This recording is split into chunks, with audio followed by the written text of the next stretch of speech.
আজকে খেলাম আলু দিয়ে চিচিঙ্গার একটা তরকারি।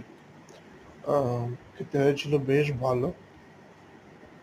এমনিতে এখানে চিচিঙ্গা ওঠেও খুব আহ, কম।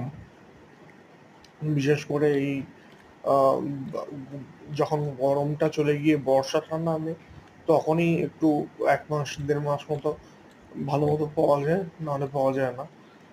যাই হোক, আহ, যখন পাওয়া যায় তখন নিয়ে আসি। আমার বেশ ভালোও লাগে এই আনারসটা খেতে। আর তবে অনেকে শুনেছি যে এটা খাওয়ার ব্যাপারে সুতমার্গ আছে। কেন আছে আমি জানি না। তবে আমার খেতে ভালোই লাগে। এটা নিয়ে খুঁতখুঁতানি কি কারণ থাকতে পারে সেটা আমি ভেবে পাই না। আম, আমার তো ভালোই লাগে।